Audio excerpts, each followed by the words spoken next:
All right. All right, so I'm just going to do some introductions, and then hopefully everybody will be in by the time we get going. My name is Dali Carmichael. I am a program coordinator with the Shared Path Consultation Initiative. Thank you so much for being here tonight for our presentation on Indigenous archaeological representatives in planning. We have some folks joining us tonight from Six Nations of the Grand River. We're really excited to have some words from them. But before we get into that, I'm just going to hand it over to Carolyn King, who is our chair, one of our founders. She's the former chief of the Mississaugas of the Credit, and she also recently received the Order of Canada. So she's got lots of accolades behind her name. Thank you so much for joining us, Carolyn, and I'll let you take it away.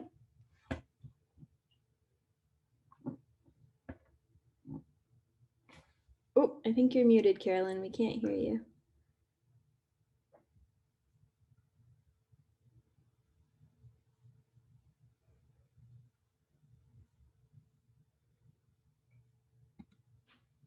Okay. There we go. Now we can hear you. All right. This is the new computer. Hopefully everything works right.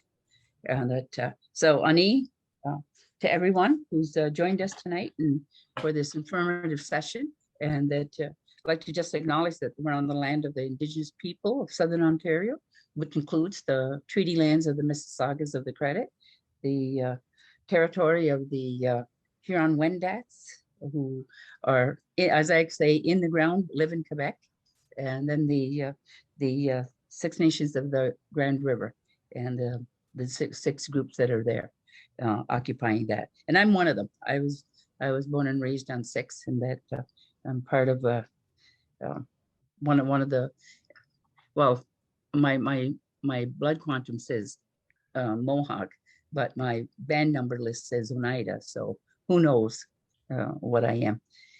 Kind of got mixed up there, I guess, somewhere. But at any rate, just to the work that the archaeology do is to find those places that are important to us as the original people, and that I hope that we find tonight's session informative and helpful for the future. And that's so greetings to everyone, and thank you for our guests who are going to be part of this and share their information. Chimigwech. Great, thanks so much, Carolyn. And thanks again, everybody, for joining us tonight. We're so excited you could be here. Some of you might know we tried to do this last week and we hit a little bit of a hitch. So I think that we're going to be ready to go, and everything's going to be perfect tonight. We are presenting this evening in partnership with the Urban Land Institute of Toronto. So thank you so much to their team for their support. Yeah, so we'll just jump right into it. As we mentioned, this is going to be about the folks who are in charge of archaeology out at Six Nations. We wanted to host a session on this because we know that there are many nations who are looking into having their own archaeology programs. We've heard about a few other nations that already have them in place, and we think that they're a really important part of the planning process. It's really important to have Indigenous perspectives on what to do with artifacts when they're dug up, how to process different sites that might be on their territories.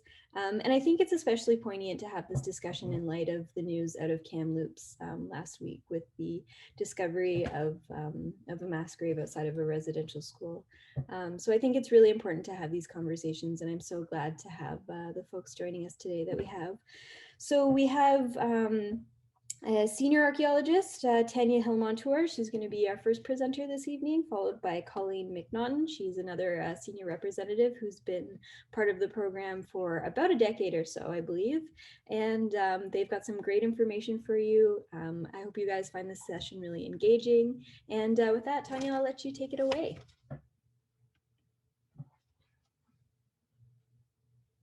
Sego Gwegel, Tanya Hill-Montour. I'm a member of the Six Nations of the Grand River. I'm a Mohawk. First and foremost, I guess we'll acknowledge the 215 children that were at loss through the atrocity of the residential school.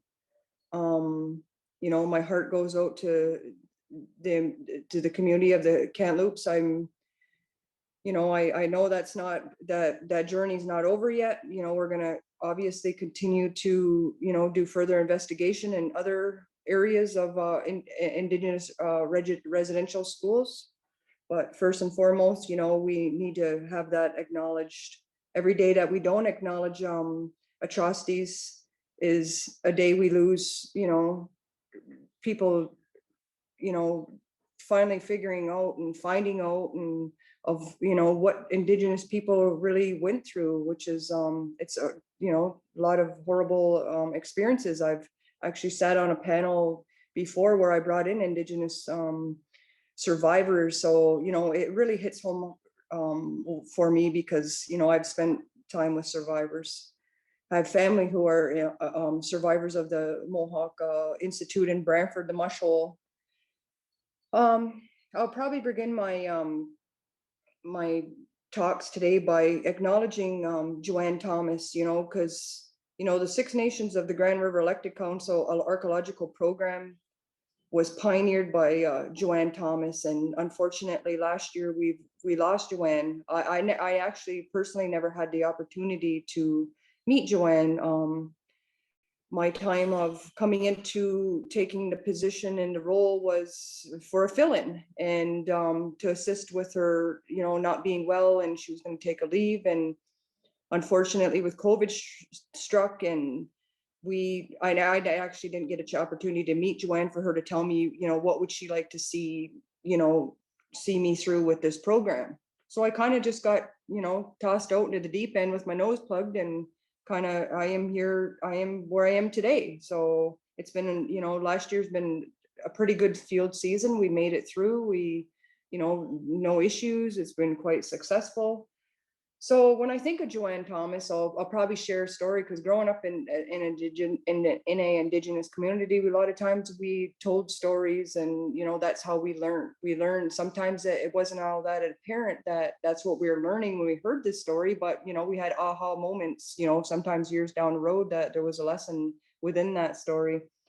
So when I visualize Joanne, I think of, you know, the stories that I've been told of her. You know, I visualize her in the ground and having this vision of this archaeological monitoring program. She started out with Gary Warwick, and she wanted to, you know, she had a vision of this of an archaeology team, Indigenous archaeological team, I'll have to say.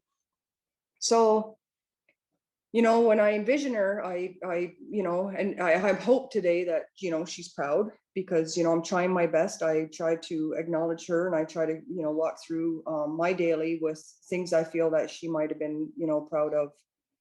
So I'll go into just talking about, you know, relationships. I guess you could probably change the slide, whoever's in charge of slide changes. So basically, when I think of relationships and how I grown up with relationships is with the Turo Wampum. And, you know, it's a signifier of relationships between the First Nations and the European settlers. And, you know, we have always been people of peace and of relationships, and, you know, and again, peace, friendship, and respect. You know, that's been, you know, that's from 1613, you know, so we've had many generations of having that understanding and walking two paths, and, you know, alongside of our European settlers. So I first want to acknowledge the relationships, because, you know, we're here today because we want to build relationships, you know, with our European counterparts, and plus the Ongwehome people. So, you know, those are the people of the ways of the forever. So sometimes when I speak and I get into any type of conversation, when it comes to speaking of our Ongwehome people, I think of, you know, how do I make them proud? How do I deliver a message to express that, you know, of a good built relationship? Because, you know, ethically, that's what we want to do, is build a relationship, and we're here today to build a relationship, right, with proponents and municipalities. So I just wanted to acknowledge the Turo Wampum, and that, you know, how important relationships are for First Nations people. You can change the slide. So within our archaeological program, our main focus is, Southern Ontario.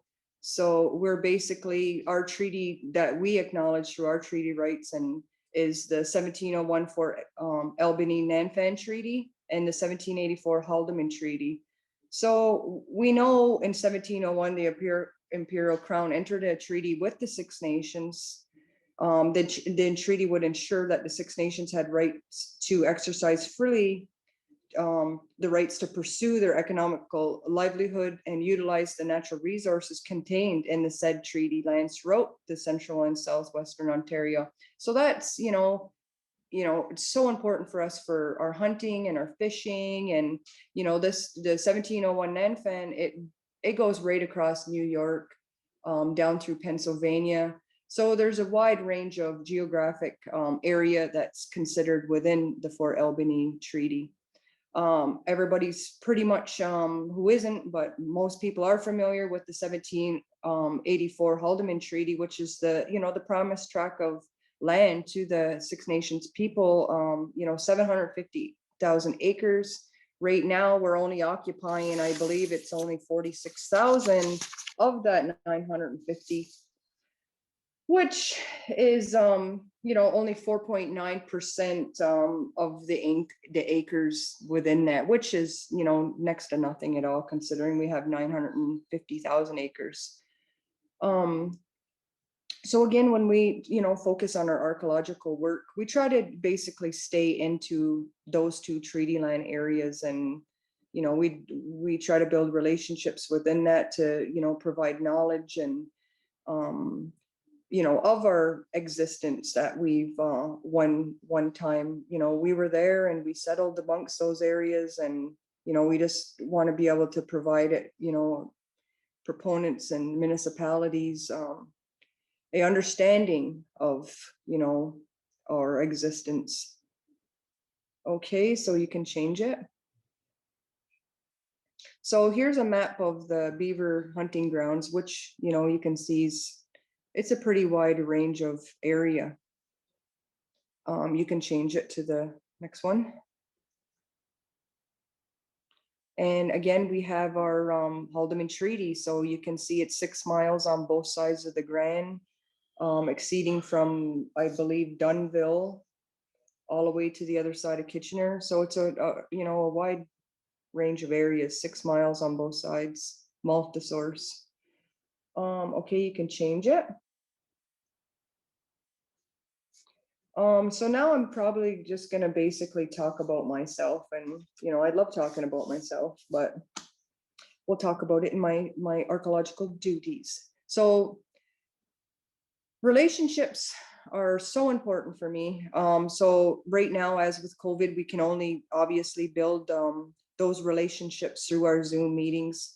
And I spend a lot of time, majority of my time on Zoom meetings. So I should be, quite a pro by now with it, but I still get bad nerves, but yeah, building relationships is key for me when I'm working with municipalities, and just giving a sense of understanding and clarity of what is the expectations for both parties, which I feel is important. So within those conversations, we talk about meaningful engagement. So when it comes to our engagement consultation, we generally don't like to be just notified. We enjoy having the Zoom meetings to build that relationship between myself and the proponents and the municipalities, because we want to ensure that they're comfortable too, because I believe relationships are also reciprocal. So basically, I don't want to expect to treat anybody wrong, and I don't expect to be treated wrong. So relationships are reciprocal, and a lot of times we find ourselves in situations where we get mass amount of emails and their notifications, and sure, we've been notified, but that I don't consider that to be meaningful engagement. So I really stress upon building that relationship for meaningful engagement. Other duties I have, I review archaeological assessments. I provide feedback of those assessments through recommendations and strategies for the proposed field work. That to me is ongoing. I'm not just there to read the report. I feel like I'm there throughout the whole process of the project. And my door is always open for whoever wants to reach back out and have any type of conversation when it comes to recommendations and strategies, because it's something we can work together with relationships again, if something's, there's a lack of clarity. On-site visitations, I try to spend myself out in the field as much as I can, because that visual representation of the archaeological site is so important. You can sit behind that computer desk all you want and look at those maps and read those maps, but until you got that full context through a visual representation, that's when you're really starting to have those aha moments, and you're understanding a little bit more with clarity. So I always, when I'm out on site, I always try to invite either the region or the archaeological company, or just whoever has interest, and let's try to obviously with social distancing, let's get out there and have meaningful conversation, and work through if there is an issue at the time when I'm on site. So that leads me into the problem solving and issues that arise on site. So again, through that site visit, through dialogue, we tried to, navigate a meaningful conversation and try to work through those problems. So again, we're not trying to, I had feedback once before where, are you going to shut the site down? I'm really concerned. And, we don't want to, shut sites down and anything like that. We want meaningful engagement where we can work through these issues together. And with that happening, sometimes with the standards and guidelines, we're actually realistically through those standards and guidelines, they've imposed that our involvement is not to a stage 3 and 4. I find that extremely problematic. I'm working really closely with trying to, navigate a new solution for that with the ministry of, let's try to, bring that relationship at a life course, start at planning and see the project right out to stage 4. And that way, if there is a gray area, we can actually work through it, because it's really hard to get into an archaeological site at a stage 3 and 4 and not understand what has happened prior. So that's kind of something that I've been kind of, juggling and, kind of shaking up some emails and trying to figure out, okay, let's have a reasonable conversation and trying to, get to that planning stage conversation. Most companies, municipalities, proponents, when I suggest that, they understand the gray area and they're more than willing to, work together and try to, see the project through. Ancestral burials, it's a reality. We don't want to come across our Indigenous ancestors, but again, it happens. My job is to make sure that those measures are taken place in a respectful and a protective strategy. My first request is, can we leave our ancestors in situ? Because again, we don't want to disrupt them any more than they've already been disturbed. It's very disrespectful. I know it's by accident, but again, we have to be respectful and mindful for our human remains that do become exposed. And most companies are pretty respectful and trying to come together with a productive strategy and navigate what the next steps when it comes to our human remains. Negotiation with agreement. So a lot of times, we have standard contracts that, we propose to, for an honorarium of having our Indigenous representatives on site. So that's also something that is a part of a key role in my job. So I assist with the negotiation of the agreements with the proponents. Assisting, so I think I've read about 3 or 4 municipal archaeological management plans now. So, I find that, there's been a lot of excellent wiggle room that people have provided the Indigenous communities for when it comes to feedback with the AMPs. They want to, they thoroughly hear when when they first engage with me that I want a great relationship, and let's try to talk this through and make it beneficial for both communities, the Indigenous communities and also the municipality.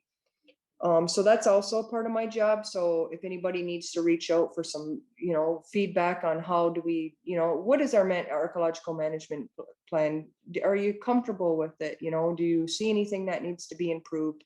So I spend a lot of time with that too. And I'm real thankful for the outreach when it comes to the AMPs, because again, it's a huge, huge, huge relationship builder. We get to understand both sides of what our expectations are. I sit in a couple different situations right now when it comes to conversations of our archaeological collections. So sometimes that gets, kind of a stickler situation, because you know what, we do want to see our artifacts at home. We do want to see our people benefiting. We do want to see them, in our own depository or our own museum, and them to display for our children, the 7 generations ahead of us can learn from, right? I find that the archaeological field is still, way behind in times, because we generally don't have that whole lot of decolonization within the field yet. I feel like we're moving forward in a positive fashion, but again, bringing those artifacts home and having, a lot more of the decolonization take place, where we're actually, housing our own materials is, a huge goal for me. I'm looking for that in 2021, 2022, where we can start talking about planning a facility of our own. So I spend a lot of time assisting in conversations of, where would we like to see them? Would we like to see them in London? Would we like to see them in Hamilton? I generally say I'd like to see them in Indigenous communities. We don't have a whole lot of Indigenous communities right now with depositories, but that's my preference. Okay, we can change the slide. Our archaeological program. Here is a picture of a bear canine that came off of one of our sites. I found it to be very interesting. It was probably one of my favorite finds. I don't know, I just felt like it was a sentimental find for me. I don't know what it was about the bear canine, but I thought I would share that picture with you guys today, because I felt like there was just some sort of attachment that I had to it. So with the archaeology program, so the community monitoring program has been in place for a number of years. From my understanding, Joanne started it in 2008. 2011, it started, really taking off. So we take, we assist with the consulting archaeological firms with digs throughout Southern Ontario. So this program currently employs 22 monitors as of this year. We deploy them again throughout our 1701 Nanfan Treaty and our Haldimand Treaty territories. Our department recommends, our monitors to have, significant amount of training, so they can also be on site for meaningful conversation when it comes to recommending state strategies when we're trying to do the respect and protection of the archaeological finds on site. Again, I'm not always on site, so we have to have our team prepped up in our field school and ready for what we could provide. And a lot of times I talk to our guys, and we don't always just do our field school with just the standards and guidelines. We also talk about Indigenous knowledge. A lot of the people on site, the different crew members, they want to hear an Indigenous perspective on site of what sense of story do you have with some sort of a material that's been recovered, right? So we try to have our guys talk about experiences that they've maybe had growing up, because again, a lot of this culture and heritage, we have this connection to it. There is an intellectual property that we have within our Indigenous people that sometimes we don't realize but we've learned through stories along the way that, you know, that arise, and then, you know, if something comes up, they can speak upon that. Again, just to recap, you know, we make sure that within our ancestral human remains that become discovered, it's protective, and, you know, and our monitoring program, you know, the guys are ready to offer, you know, tobacco to, you know, say they're sorry and provide that respect and provide that offering of, I'm sorry that we disturbed you. So the program provides the training. Again, it's kind of, like I said, we know that the governing body of the archaeological fields are of the ministry standards and guidelines. So we try to, again, make sure that everybody's in tune with that, and also with the consulting archaeologist, and that, you know, we can make sure that, you know, we're all moving together in a relationship and meaningful dialogue.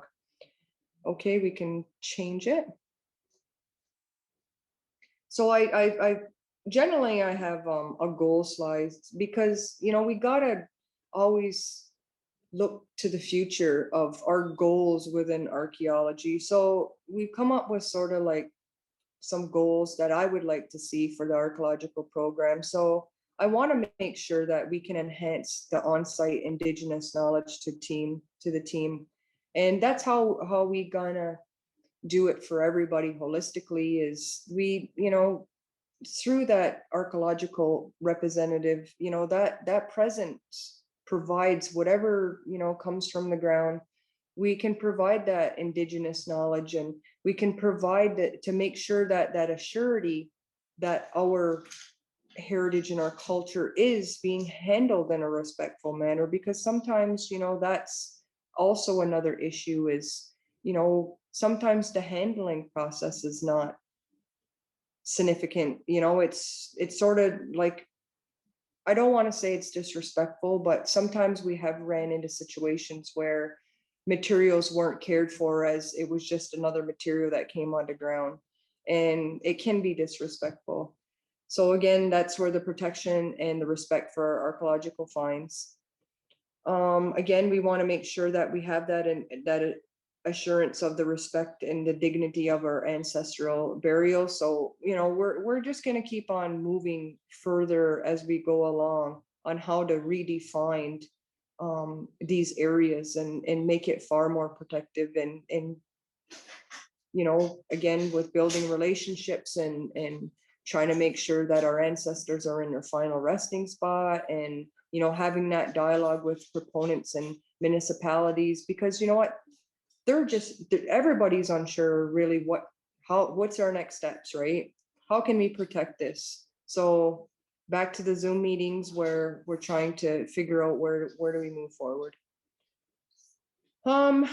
Again, we're continuously striving for that meaningful engagement, and that's a huge goal for us, because, you know what, as soon as we feel like we got something down pat, something can arise, and we could be, you know, sitting in a situations with further conversation with the proponent and the municipality of, okay, maybe that didn't work, let's try this. And we're open to that, right? We want to make sure that there's best practices for both parties. Again, my goal is, again, to have that standards and guidelines revised. I have this conversation so much that I think I just bore half the people I talk to sometimes with, we need to start, you know, tightening up that gray area and getting in on those initial planning stages of the archaeological assessments. Again, we want to have that goal of that care and control when it comes to that sustainable archaeology storage, because, you know, again, knowledge is power. And, you know, so far I feel like the only ones that sort of benefit is our academics, you know, our BAs and our MAs and our PhDs. And we need to start taking this and putting it more to a school age, you know, age appropriate level to learn, because, you know, we have plenty of children in our community that would benefit so much with having knowledge of what we're finding in the archaeological field, and, you know, putting that story and that context together with it. And, you know, that's important for our children. And I can't stress enough that we need to start engaging with our children more and providing what has happened in the past, right? A lot of the knowledge and a lot of the ceremonies, they all been basically suppressed from us, taken away in some way. And we need to start building that relationship back up and working on trying to bring our children up to have that Indigenous knowledge, because every day that we don't talk about it, Indigenous knowledge, and especially with our children, is every day that we're losing it. So, we want to keep talking about it and making sure that, our kids are, have the stories that we grew up with. Because I find that myself, I grew up with nothing but oral tradition. And, I struggled in university because there was things that were said, and, I've taken zeros because of things that I'm like, no, that's not right. This is how it is. But inside the institution, oral tradition is not Western society knowledge. So you can't do a peer-reviewed article on some of the things that I can say that is the true. So, there was always this conflict with Indigenous knowledge and Western society knowledge. And I had to navigate that path. And I felt that was what brought me really strong into this position, because I was able to walk those both paths of understanding, where I can implement an Indigenous knowledge story to go along with that Western society knowledge. So I felt that was important. So sometimes, you have to walk two paths when it comes to, the decolonization and culture affiliation and that intellectual properties. You have to be able to, tell both stories of understanding. Okay, I guess next slide. If that's on the slide.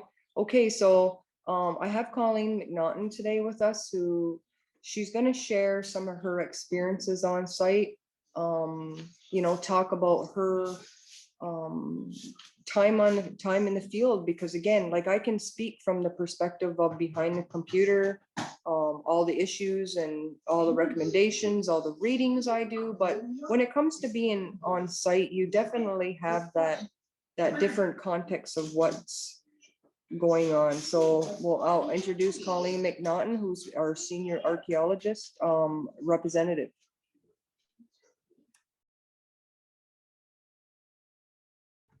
Sorry, Colleen, you're just muted.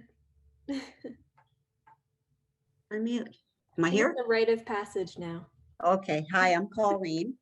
I am from Six Nations. I've been with the archaeological program a little over a decade. 2 years prior, I worked with an archaeological company, and that's where I had received all my field training. I ended up working with Joanne, and working with that beautiful lady was just, it was amazing. She showed me a lot of stuff. We talked about a lot of stuff. She just had to one.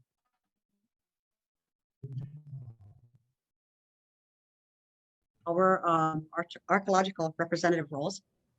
Sorry, Colleen, you just broke up a little bit. Can you just repeat the last bit that you said about okay, our archaeological representative roles, which are always in a planning process.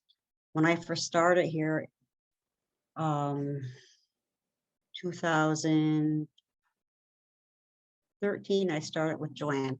Well, actually, I started with her in 2012. Following year, I had to take their training, which was when they had archaeologists who specialized in different areas of archaeology. Some who were specialized with bones, animals, human remains, lithics. We even had some come in and teach us about different seeds, plants that were burnt. We had people come and talking about soil, different layers. And those layers were usually consist of a top layer, which is your sod that you go down through another layer, which is your actual soil. The one below that would be sometimes a transition layer, which is just a little bit different from the soil, and then into the sub. So that program there that Joanne had started, it was very enriching and very informative.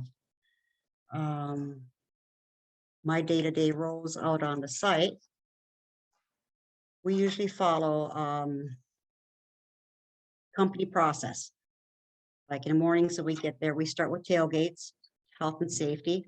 We're directed where the field director says what needs to be top priority.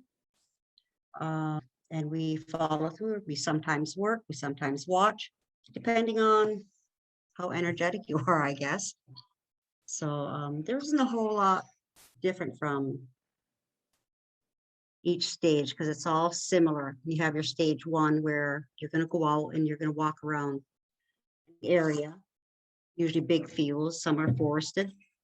You're going to determine where your site boundaries are. They usually use a GPS to put in a datum stake. And from there, we'll go into a stage two. And that's when we start walking fields looking for artifacts. Those artifacts are usually flagged.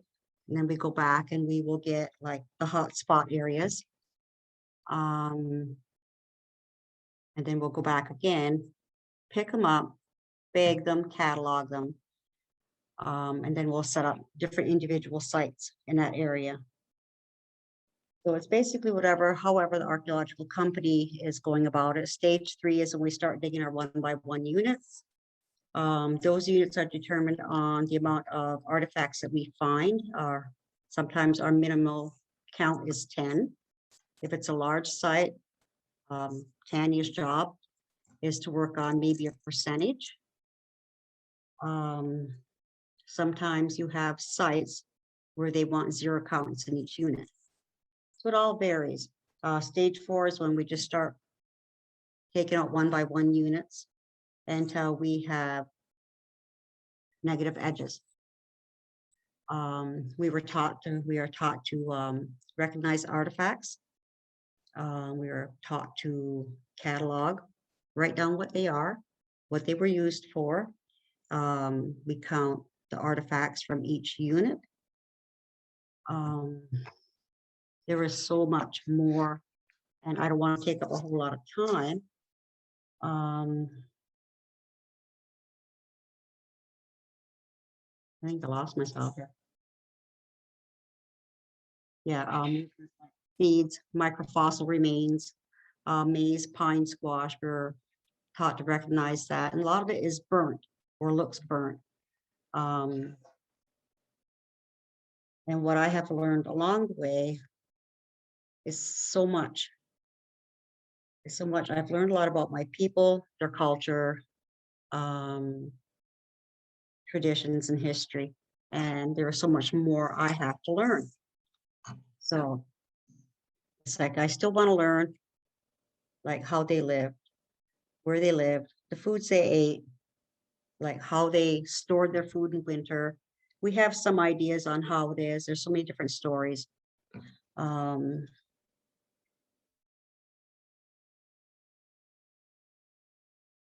I have, during my tenure with the archaeological program, I have learned how to work with multiple cultures, races, and their histories and families. I've learned how to be an influential worker in the field. I have gained so much knowledge in archaeology. I sometimes wonder why I didn't start this a long time ago. So I'm very passionate about my work. But I've found something that I love doing. I love finding these old treasures and bringing them home to our people. Right now, I can't see me not doing this. So it's hopefully Tanya will keep me on for a couple of years. So Tanya had mentioned like starting her own program and what municipalities and developers in archaeology might you work with. I can only say my opinion would be I would recommend a season with an archaeological company as a field tech, if not going to school for it. Field school is very important. So if we have children out there, kids out there who want to work, archaeological companies are always hiring. You are going to get the best training with them. It would be, could be, should be, I wish it was possible to have our own winter program, which could run through our off seasons, as we do have Six Nations politics sitting right there. When I did my training, we had numerous archaeologists from different companies come in and teach us different aspects of archaeology. Right now, like this school, this training here, we could do it January, February, March. Our field season starts April. Even a couple months to get our people going here. As for municipalities and developers, I would be happy to engage with them alongside Canyon.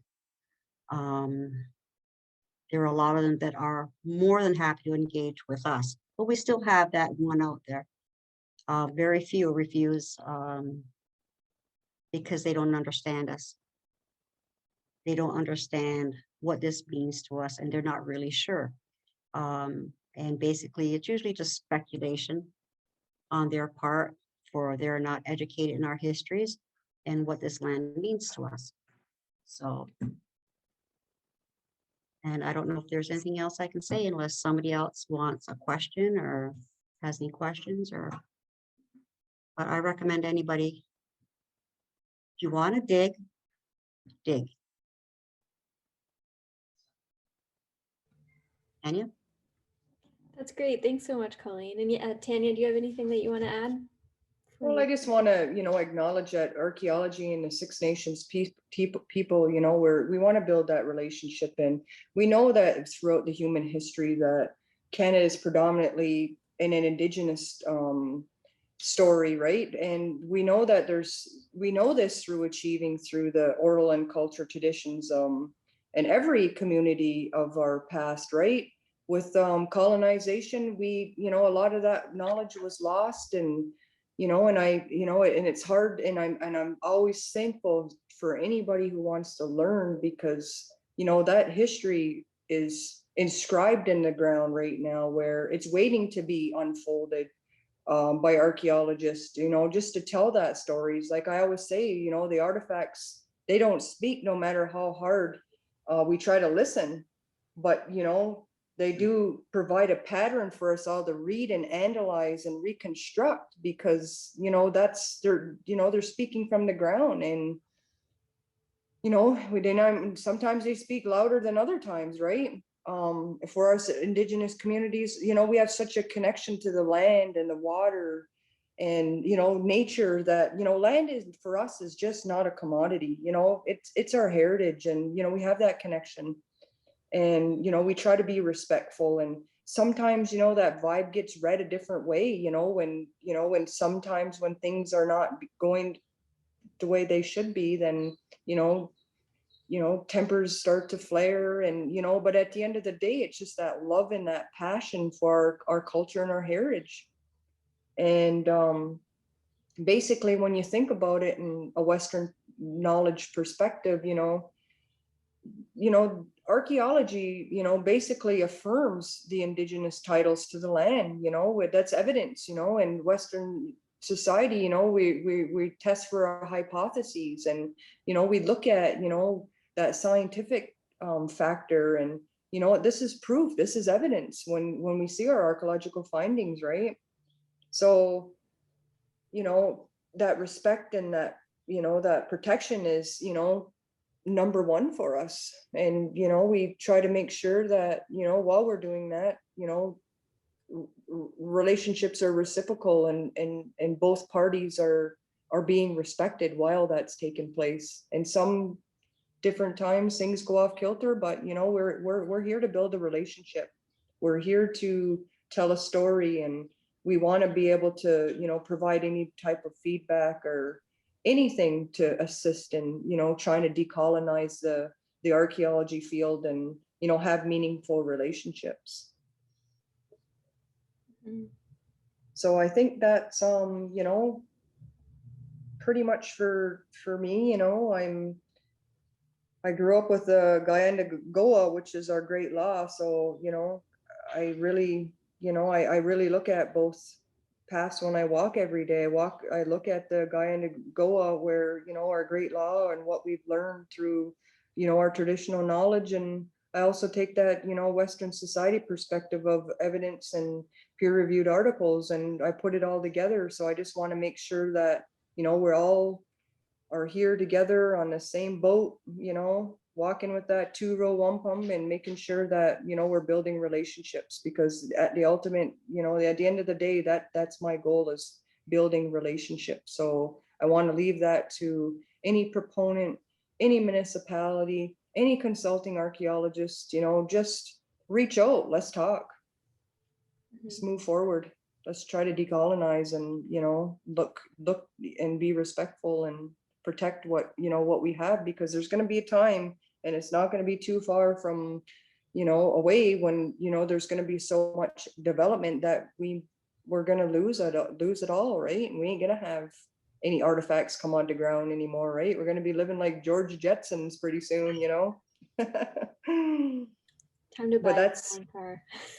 Yep. So that's, you know, my spiel for everybody today. And, you know, I hope that, you know, my message does some fine lodging, and we work together. Let's, you know, build this relationship. Let's walk together. Thank you so much, Tanya and Colleen.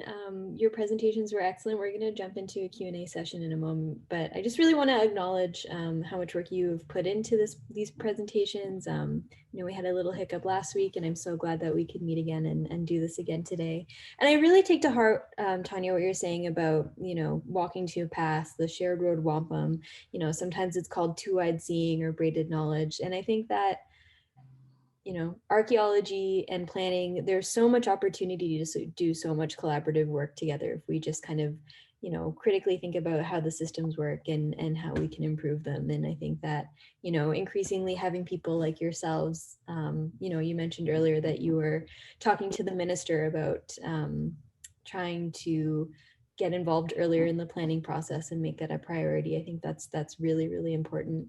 I think everybody, I don't know if you saw this in the chat, but we are going to do a little Q&A session. So if you have any questions, our attendees, thank you so much for joining us again. There's a little Q&A feature at the bottom of your screen. If you could just put any of the questions that you have there, we'll read them all out to Tanya and Colleen. And Carolyn, if you want to join this part of the discussion as well, feel free to come back and unmute. So I think we have one question already. This is from Denna, who's a volunteer with us. Denna says, this question is for both speakers, Tanya and Colleen. What do you see as the biggest obstacle to Indigenous involvement in the planning and archaeology process? And what are some things that are working, that are successful? Thank you. I guess I'll start. Yeah. So just on the, you know, the office level, you know, I feel like clarity's been the big obstacle, because, you know, I think that if we can keep on reaching out and having these excellent opportunities that Shared Path has set out, that clarity becomes more apparent. And I feel like when there's a lack of clarity, it leads to so much speculation, and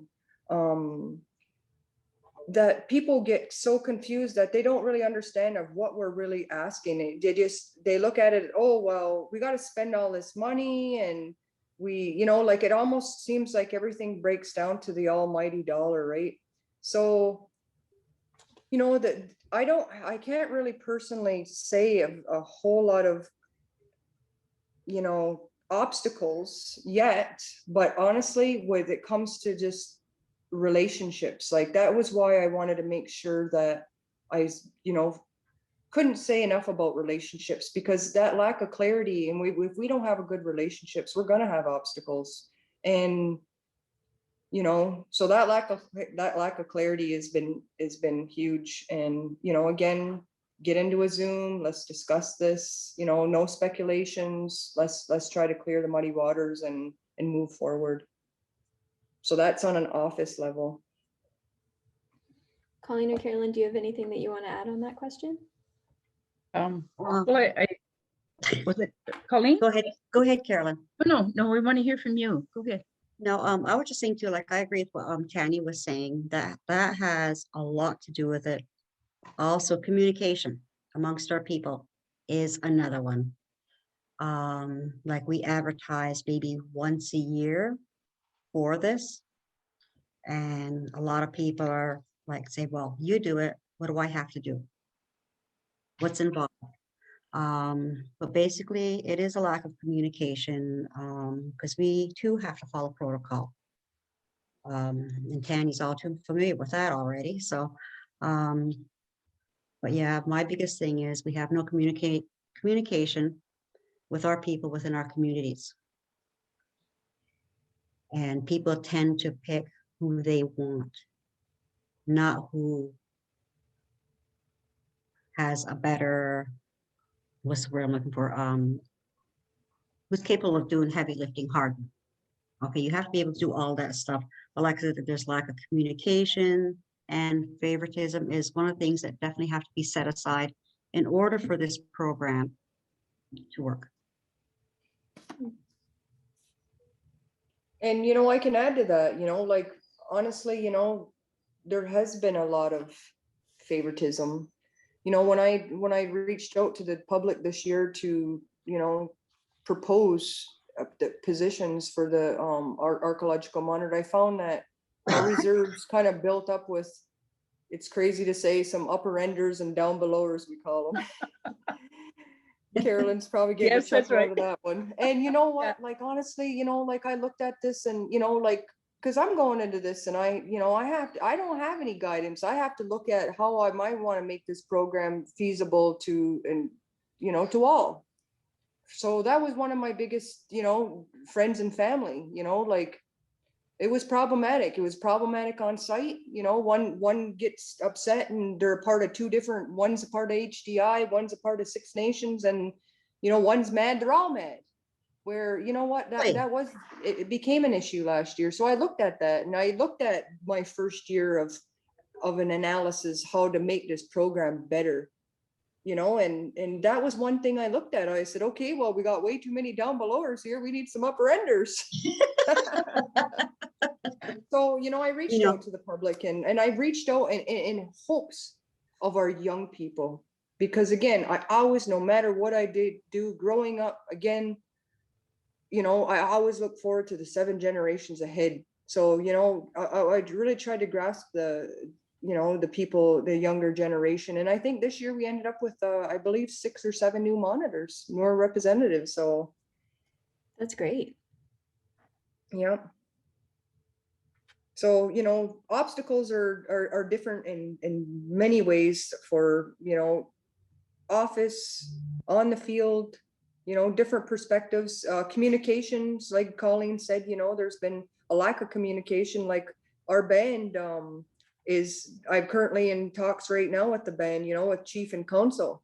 In the past, chief and council didn't have many ears and eyes on this program, and it was kind of a secluded program. It was a family program, and now, we're looking forward to sustainable archaeology. Now that I have the ears and the eyes of the band council and chief, we're realizing we need to educate our children. I've had several people reach out last year who want to donate and say, this is your culture, this is your heritage. I don't want it in my basement anymore. And you know what? That was concerning for me to hear.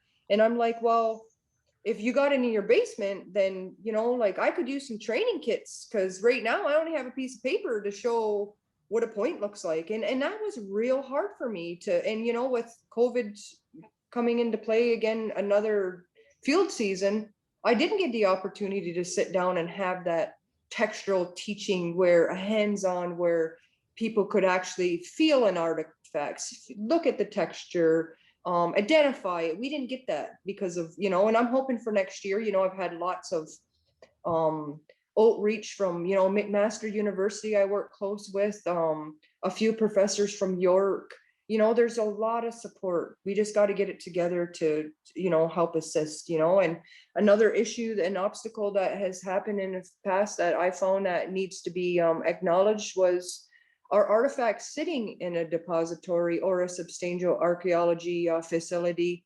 And, you know, the unknown happens. Are our artifacts being analyzed? Are they analyzed in a destructive manner? Again, that's all left for speculation. And, you know, I encourage with my position that relationship building with those academics so we can talk about approval and what do you think and how can we take some of this analysis that you have conducted, how can we take that back to the community? How can we say what we really ate inside that pot? You know, because sometimes we only know because we know we ate communal with big pots but we know of the maize and the corn but do we really know of what else we eat? What else did we cook in those pots? So I've been having really meaningful conversations and building relationships with universities to have those findings. So that's how that other component that I talked about with not just my Indigenous knowledge, how can I incorporate myself within that Western institution and provide that information and bring it back to the community for our knowledge? And that's the relationship I'm currently building right now with universities. Mhm. So, you know, the relationships are everywhere right now, and it's a big word for me. So, you know, can't stress upon enough about that relationship building. And this goes out to everybody, this question. I think you hit on a really good point, Tanya.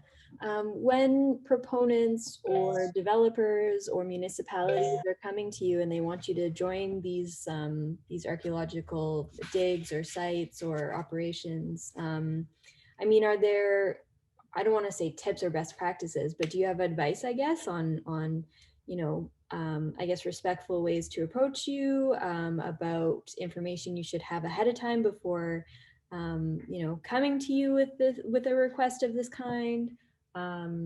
Any, I guess, like helpful. Most definitely.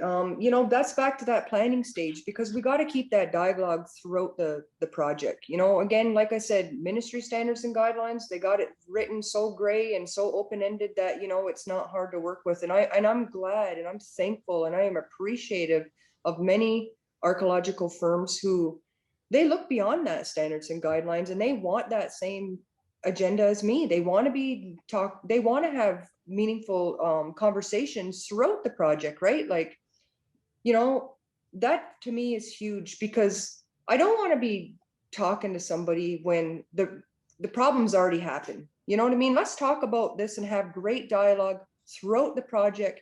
And we can, you know, whether it's week by week, month to month, bi-weekly, where we can continue the conversation and we can work through and navigate, because that's also leads up to efficient project where, you know, we're all so busy.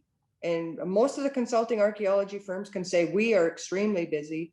And we want to be able to make sure that that project is thoroughly investigated in a meaningful manner, great dialogue, where we all can, you know, get through it, you know, nick those problems in the butt together and move forward. So, you know, that's always my preference is let's just get that relationship and let's just, you know, continue that dialogue throughout the life course of the project. Mm-hmm. Colleen or Carolyn, do you have anything to add to that? No, I'm good. Carolyn? No, I'm good. What I heard was exactly what I think needs to happen as well. So that's very good to hear. And that like Shared Path was established based on the idea that we could be a link between the parties. So it really is about relationships. That's our buzzword too.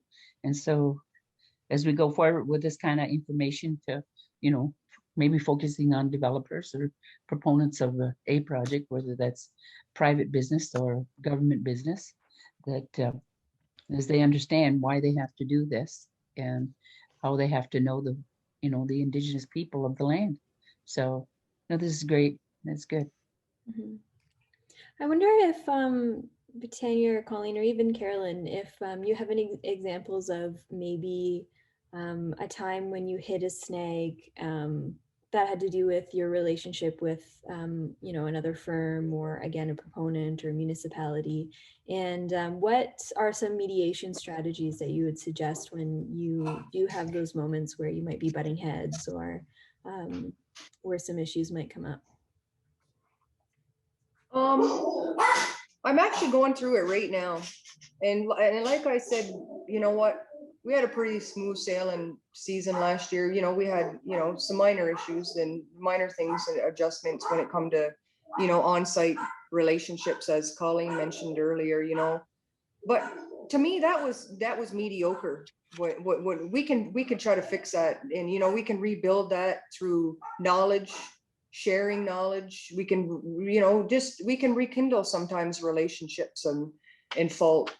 But sometimes when it comes down to what I'm dealing with now, when it comes to municipal lack of due diligence, you know, to me, if you know, like right now I'm dealing with that right now, where, you know what, now we have a site that's completely exposed, significant amount of artifacts. And we're talking artifacts that are, you know, like that are of rarity, you know, big, huge pieces of pottery, you know, like a site with so much potential for data, so much potential for our, you know, findings for our archaeological value, you know, like our heritage and our culture and, you know, like our stories.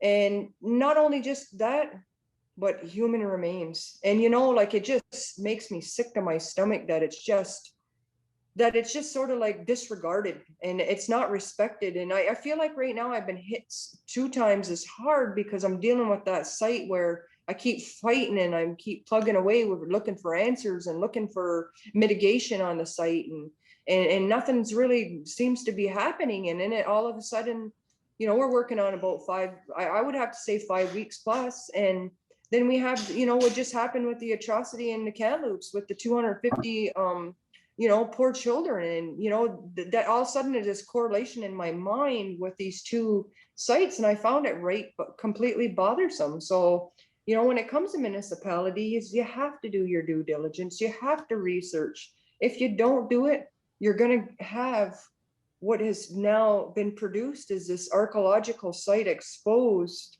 with human remains and significant amount of archaeological materials that are just basically degrading as we speak. And you know, that it hurts my heart because, you know, to me, without anybody doing anything about it in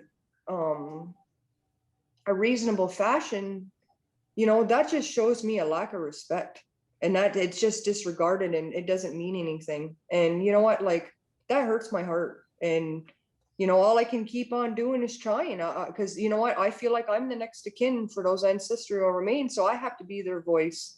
I have to be that voice for those artifacts that actually been exposed and now degrading. And you know, and it's sitting in a, you know, a huge situation where the proponents, property owners are, you know, losing their crop that they wanted to put in this year. And you know, like we need to sit down and have a relationship with that situation, and we need to start moving forward. And you know, I just feel like there's such a huge disrespect element that's going on right now, and a lack of due diligence. Because you know, if they would have done their due diligence and reached out, and they wouldn't have exposed a site that they just decided to go and dig on their own, when that area that they're actually digging is, you know, full of potential, archaeological potential for miles and miles. So that kind of, you know, hurts my heart. And like I said, it makes it, you know, a little more hurting when, you know, you open up the media and you see what's going on in the Kamloops. You know, it's such a tragedy. It's almost, it reopens a wound. Mm-hmm. Yes, that's something that I've heard from a lot of people over the last week or so. Colleen or Carolyn, do you have anything else that you'd like to add on that thought? No, not for that. I see there's another question there though. Yeah, so I think you guys might have touched on this a little bit, but it says, is there a role archaeological consultants can play in the relationship building process between First Nations communities, municipalities, and proponents? Well, in my perspective, Heck yeah. Sorry for sounding too Indigenous. You know, there's a huge role. You know, like I find that, you know, just the teachings, because, you know, a lot of our archaeological monitors, you know, they're not out there with, you know, supreme education. You know, so, you know, working together of trying to enhance that knowledge is, you know, with findings of that, you know, arise in the field. I think we could have a closer relationship when it comes to field school. Like, I would love assistance, because again, with that colonial aspect of what we're dealing with when it comes to the ministry and everything, you know, that power structure needs to change. You know, we need to be able to have some sort of a say when it comes down to our archaeology and our artifacts, and, you know, where it comes to where do they want to be deposited. Here you go, take these artifacts and, you know, put them in a community and use them as a training tool. And you know what, I know a lot of the licensed archaeologists, they have, you know, possession of the artifacts. So I think that knowing that they have the possession of those artifacts under their license, I think that we could try to move forward and move into a closer relationship with field school and teachings. Because you know what, we want to teach, and we want to make sure that our representatives they're not out there confused. And I feel like that would be meaningful for not only just us, but also the archaeology company, because, you know, that'd be less explanations even on site if we can, you know, kind of get together and try to navigate some sort of a system for a training purpose. Mhm. So Yeah, I think, yeah, you know, a role of training would help, right?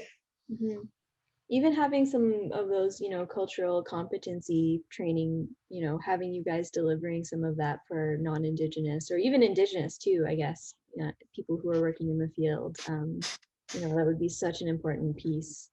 Um, Colleen, do you want add anything to that before we move on? No, I'm good. Thank you. Right. So we're coming to the end. We have about 5 minutes or so left. I did kind of want to circle back to the point that you were just making, Tanya, and ask about, you know, when you have those situations where you have a site that has so many valuable artifacts in it and remains and all of that stuff, how do you protect those sites from outsiders? And you know, we talked a little bit about looters in some of our conversations. So what kind of steps do you guys have to take to protect those sites? Or I guess as monitors, do you take steps to work with firms to you know, make sure those artifacts are protected? Well, currently what I've been doing with this particular site is I've been, you know, assured from the property owner that there's security there. I also, you know, had a verbal conversation with the property owner that, you know, media tries to, and you know what, like, I love media and I hate media. And I don't like even using the word hate, because that's not a part of my vocabulary. But you know what, they can cause a lot of problems. And I also, when it comes down to a lot of the archaeology consulting firms, when it comes to media, I like to shout from rooftops when they're doing a great job. So I'm not going to totally, you know, knock the media, but I feel like media cannot be involved when it comes to an unprotected site as what we're dealing with now. Because again, that's, you know, that's the red flag. Okay, let's start looting, right? And when it's a significant findings as what we have right now of everything exposed, you know, it ain't gonna take much to be able to loot a site when there's flags everywhere, thousands of flags, right? So basically, I do pretty much a verbal conversation with the property owner just to ensure that there isn't. I have recently requested, you know, geotexing the whole site to make sure that not only is it protected from looters, but also from the elements, because, you know, that's degrading a area, right? So I basically just try to eliminate media for one, because I find that keeping it quiet. Nobody really knows. It's just another area where people are skeptical of, but they don't really understand the full context of what's actually going on. Because some people are just like, oh, they're digging a hole. I'm just driving down a road. Who cares? Kind of attitude, right? Mhm. But with particular areas, people know. People know, like people who've been in the area forever, they know what's going on, kind of thing, right? So that's when I have to step it up a notch and say, you know what, we need cameras, we need full-time security with that particular site. Some way, somehow, down the road, rumor came up, media had showed up. They were asked to leave. We emphasized the fact that there wasn't anything going on, you know, but again, they keep on nitpicking and wanting to know the truth, but nothing's came. It's been about 2 weeks now. Nothing's become of it. So far, so good, I guess. So when it comes to protection of the site, those, I kind of just get out totally into a verbal conversation with what's our next step? How are we going to protect it? Mhm. Okay. I have a comment. Yeah, go ahead, Carolyn. You know, I did the duty to consult and accommodate. Wasn't called that when I was in there, but for New Credit for 4 years. And so I was on site and dealing with and had the pleasure of working with Joanne. And that the one of the things, the question about the archaeology, and like, what can the archaeology company do? You know, in many cases, they're the voice who's at the table with the proponent. And I think if they understand the expectations of the First Nations, the needs to have respectful work, as you've been, you know, describing about how things are done and how we expect them to be done, that I think the archaeology company can play a big role in making sure that it's, as you say, the terms and conditions under the Heritage Act and what they need to do as the consultant, that, you know, being that, you know, like you say, you got good teachers, you got teachers, and you got good teachers and bad teachers. You know, those who just play by the rules to get paid, and those who will go beyond to help tell our story and make sure that our futures, you know, like our future, our past and our futures, in you know, acknowledge and respect it. And they have a voice, they have a part to play in that, so that I think they can be, what do you call it, a link between the expectations of both sides. Mhm. Absolutely, especially like you said, Karen, they're the licensees. They're, you know, often the first people to the site. So totally agree with you there. Thank you so much, everybody. It's 7:45 now. I guess I just want to wrap it up maybe with one quick question to end on. We've covered a lot of heavy topics today. I want to keep it kind of light to end. So I just wanted to know really quickly if there was a site or something that you'd excavated, an artifact that really stands out to you as one of your favorites. Colleen and Tanya, do you have any of those? There's been so many artifacts that I have been on site and we have retrieved.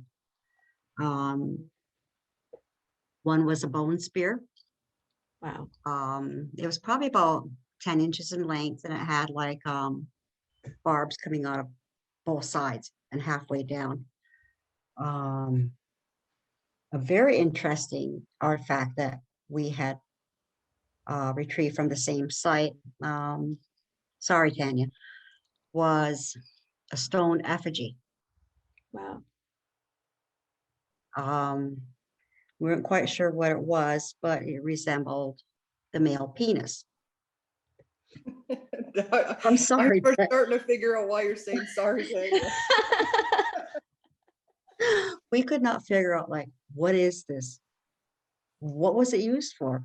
But the only thing that we could come up with was I was what I'm looking for. Fertility, used in fertility ceremonies, possibly.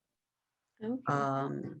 But like other artifacts that we have found they're amazing, like full tools, full projectile points, intact, pottery, beautiful pieces of pottery. It's just, it's endless what you can find out there, like scrapers and knives. You got drills, you have little tiny, we can find spears up to 6 inches in length, projectile points up to 6 inches in length, or we can find them the length of my thumbnail. Wow. They're beautiful pieces, and we had a gentleman on site year before last, and he was teaching us how to knap. He was amazing, and the little while that he knapped, I swear that we have found that whole amount, and it was a good pile in one unit. So with him napping just that stone for 20 minutes, he had a good pile of chert flakes, about 3 inches high. What do you mean by So nap? it's I don't know what that term means. it's when they're striking a stone against a piece of chert to make a point, a scraper, a drill. I understand. Yeah. So it was interesting, and Sean did a really good job, and I would like to see that done again. So yeah, so it's like one unit you could probably come up with, like we have a unit where I am now. And actually I helped excavate that one, which is under a lot of tree roots. We pulled out over 700 chert flakes. Wow. Yes. They were And busy. the one next to it was 473 flakes for that one. A couple more, we have some really high numbers out there. But yeah, but those two artifacts that we had found on the other side, the effigy and the bone spear, those were really neat. Pottery was on a site up in Georgetown, and we found beautiful pottery up there, nice big half pots. So yeah, there's some really nice stuff out there. Wow. That Yeah, sounds it's incredible. How about you, Tanya? Okay. Oh, did I mention human remains too are quite the thing to find on site. I believe it. Creepy, but I've found them, and I have helped pick them up and put them back on where we were going to preserve them. Walk around this site picking up skull fragments Wow.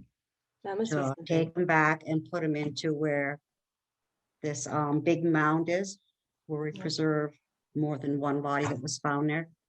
And that became a protected site. So that was creepy, amazing, all at the same time. So Imagine. yeah. How about yourself, Tanya? Do you have any sites or artifacts that stand out to you? I sure do. Again, the bear canine. Yeah. You know what? We got 2 bear canines last year. One was sort of perforated. The 2 actual intact juvenile pottery last year that we achieved, and 2 paleo points. So, I was just so excited. And an axe, they're all hanging on my wall right now in the office. So, those pretty much have been sort of my favorites. And then, like I said, it just hurts my heart because I had new favorites that have been just arising right now they're unattended right now with some pretty huge pieces of pottery. So very decorative, very beautiful. And, the craftsmanship, and it all just warms my heart to know, how creative that we were one day, and that how we know in a society how to have a proper social structure, and how we had a mechanism of survival, right? So I always just think in the back of my mind, I try to put in that whole context of, the building and the usage, but yeah, those pretty much stood out for me, especially those 2 juvenile potteries. They were amazing, just to be intact also, right? Yeah, that's incredible. Well, hopefully someday soon we can come visit you, and maybe you can give us a tour of some of the stuff that's publicly available for view. Thank you again so much, Tanya and Colleen, for all of your information and your knowledge. It's been wonderful talking to you guys, even over the last few weeks, organizing all of this. You guys are such engaging speakers, and you have so much information, and we really thank you for being here and sharing it. Carolyn, thank you so much for for sitting in on this and for doing our introductions and our land acknowledgements. I also have Morgan Peters, our executive director. She's been helping me on the back end. Thank you again to ULI for supporting us, for doing this partnership with us. And thanks to everybody for watching. We're really glad that that we had such a great turnout and some really good questions. And hopefully we'll see you for the next session. Thanks everybody. Have a great evening. Yep, Thank you, thank you, Dali. everyone. Yep, bye now. Bye. I want to go ahead.